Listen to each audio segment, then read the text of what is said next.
I rise today to seek your support for SCR 88. Recently, President Obama issued a proclamation declaring January to be National Slavery and Human Trafficking Prevention Month. SCR 88 follows suit by declaring January to be Human Trafficking Awareness Month in the state of California. Human trafficking is modern-day slavery, and unfortunately, this crime is growing rapidly in our state. According to the FBI, the San Francisco, Los Angeles, and San Diego metropolitan areas comprise 3 of the nation's 13 areas of high-intensity child sex trafficking exploitation in this country.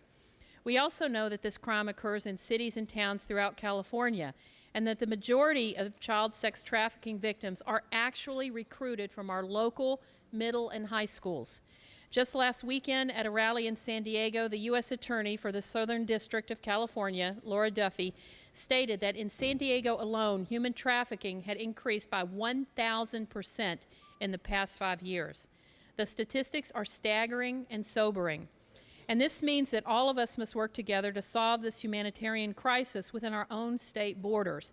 And here's how: by prosecuting traffickers and solicitors of sex, working to stop demand in the first place, providing vital services and housing placements to victims, especially child victims, educating the community about how to identify and report this crime, and changing our culture that allows for the commodification of women.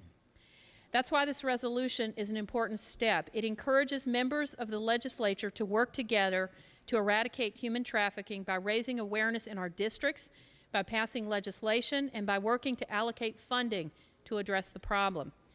When I speak about this issue in my district, sharing these alarming statistics with my constituents, people are shocked to learn that this is happening in our very own communities. Victims of human trafficking, both labor and sex trafficking, are often hidden in plain sight.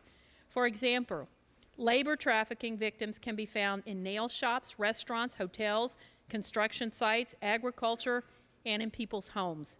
They're under the control of their captors, and even though there are typically no visible chains, they're unable to escape on their own. When these victims are rescued, it's often because a member of the public saw something unusual, became concerned, and reported it to law enforcement. I would ask you to please join me in supporting SCR 88, which helps to raise awareness of human trafficking in our state so that more members of the public will learn how to identify victims of human trafficking and report them to authorities.